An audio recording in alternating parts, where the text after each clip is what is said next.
Amis cinophiles, bonjour. Alors aujourd'hui, c'est le deuxième jour après le Nouvel An chinois.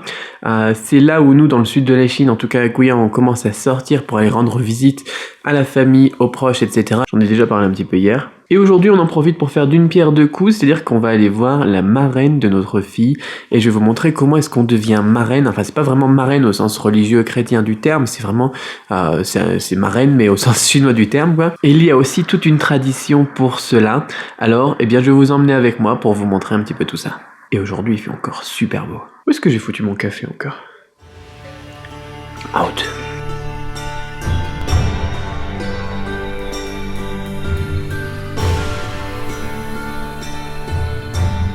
Truc spécifique pour offrir à la famille donc de la marraine. Donc par exemple des pommes, de la viande, des nouilles, un petit cadeau. Qu'est-ce qu'on a encore? On a un autre truc encore. De l'alcool. Hop, c'est mieux comme ça, je suis plus à contre-jour. Par contre, j'ai le soleil dans la figure, il est un peu énorme, encore une fois, il fait super beau, ça fait plaisir. Je crois qu'il faut aussi qu'on achète quelques gâteaux.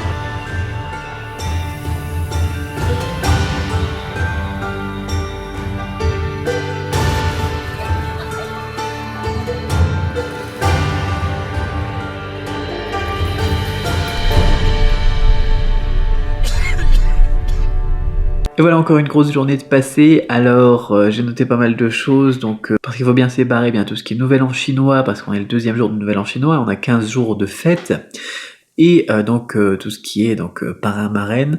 Donc les choses qu'on a prises pour la marraine, c'était les pommes, la viande, les nouilles et l'alcool. En sachant que les nouilles et la viande, on les a entourées d'un ruban de papier rouge pour je sais plus quoi d'ailleurs, je sais pas pourquoi d'ailleurs. Je sais que le rouge c'est une bonne couleur, c'est auspicieux comme couleur et que ça porte bonheur et tout ça, mais pourquoi est-ce que pour une marraine on a besoin de mettre ça dans du rouge? Ça m'a étonné un petit peu. Mais bon, on a dû le faire, donc on l'a fait, vous avez peut-être vu donc dans les images qui sont passées tout à l'heure.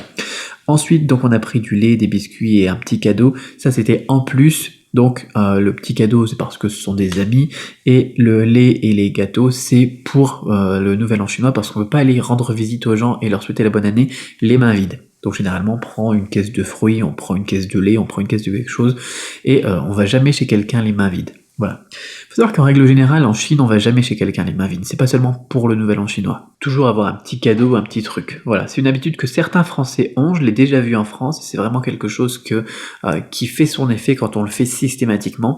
J'avais un ami d'enfance qui le faisait beaucoup tout le temps. Dès qu'il allait chez quelqu'un, il ramenait quelque chose et ça marque. Et bien ici en Chine, c'est la règle. Voilà. Ensuite, donc 3 choses que je voulais évoquer avec vous.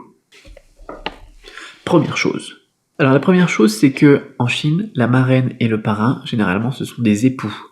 C'est-à-dire que, eh bien, c'est pas comme en France ou en Occident où un marin ou la marraine, par exemple, c'est une amie de quelqu'un, et puis le parrain, par exemple, c'est le tonton de quelqu'un d'autre. Enfin bon, voilà, c'est généralement un couple qui sont le parrain et la marraine.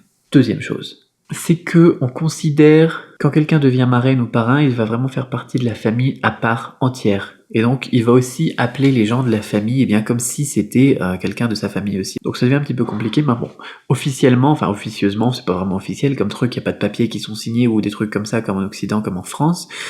Donc, ça fait vraiment partie de la famille. Et ça peut permettre aussi de relier des familles entre elles, c'est vraiment très puissant comme truc. Et ça m'amène au troisième point. Le troisième point, c'est aussi qu'en Chine, c'est beaucoup plus libre. On n'a pas besoin d'ailleurs d'aller donc à l'église signer un papier pour dire qu'on est parrain marraine. C'est quelque chose qui se fait comme ça spontanément. Bien évidemment, on marque le coup par un repas, on marque le coup par bien toute cette cérémonie qu'on avait aujourd'hui. On a bien bouffé aussi d'ailleurs aujourd'hui. Nouvel An chinois, c'est génial pour l'estomac. Franchement, je vais exploser, moi j'en peux plus. Et donc on a cet avantage que ça soit beaucoup plus libre. Du coup, pour le choix des parrains et des marraines, c'est un avantage et un inconvénient. Moi, je trouve que c'est un avantage parce que moi, quand voilà, il y a les gens qui sont proches, avec qui tout se passe bien, eh bien, on peut rester proches comme des bons amis. Et puis, si jamais il y a un problème ou n'importe quoi, en Occident, on va nous dire oui, mais c'est ta marraine, oui, mais c'est ton parrain. Alors tu dois. Ici, il n'y a pas de tu dois. Si les choses se passent bien évidemment, on sera plus proche qu'une relation parrain-marraine en France. Si les choses se passent mal, eh bien généralement, si la relation elle se fait pas, eh bien tant pis quoi. Voilà, donc ça dépendra des gens, et ça c'est vraiment très important, parce que si on choisit bien des gens, si on a des amis, des vrais amis, ça change tout. Du moins c'est comme ça que je vois les choses en tout cas. Voilà pour ça. J'en profite aussi pour répondre à une question qui m'a été posée sur Facebook, qui est: est-ce que le jour du Nouvel An chinois, ils font 12 plats pour les 12 signes astrologiques comme au Cambodge le jour du Nouvel An? Non, pas du tout. Généralement, on va faire plein de plats, mais pas forcément 12 comme les 12 signes astrologiques. D'ailleurs, je sais même pas combien est-ce qu'on en a fait cette fois-ci. Au plus, au mieux.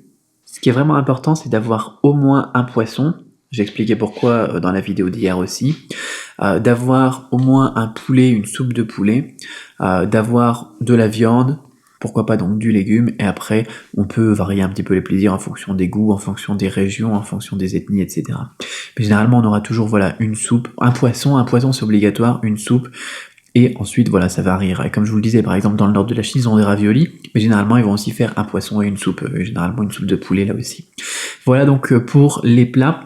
Du coup, dans le nord de la Chine, c'est très léger au niveau des plats. On est encore plus loin des 12 plats et encore beaucoup plus loin de cette idée de rejoindre les 12 signes astrologiques parce que c'est vraiment des raviolis partout, partout, partout. Ça choque d'ailleurs parfois, même des Chinois du Sud qui vont dans le Nord et puis qui vont passer le Nouvel An par exemple avec leur conjoint ou n'importe quoi, supposons une Chinoise du Sud qui épouse un Chinois du Nord, quand ils y vont pour le Nouvel An chinois pour célébrer ça et qu'ils se rendent compte qu'il y a que des raviolis, ça les choque, c'est vraiment très étonnant. C'est les disparités qu'on a, les différences que l'on a entre le Nord et le Sud de la Chine, c'est déjà énorme, donc entre le Cambodge et la Chine, ça va être encore plus énorme. Voilà, je profitais que j'avais un petit peu de temps encore pour répondre à cette question. J'ai plein de questions aussi à répondre, on va y répondre dans les prochains vlogs aussi. En attendant, demain, je vais sortir, profiter du beau temps. Je vais aller dans une vieille ville, faut que je vous emmène aussi, vous allez voir ça. On va bien s'amuser, allez à demain. Bye bye.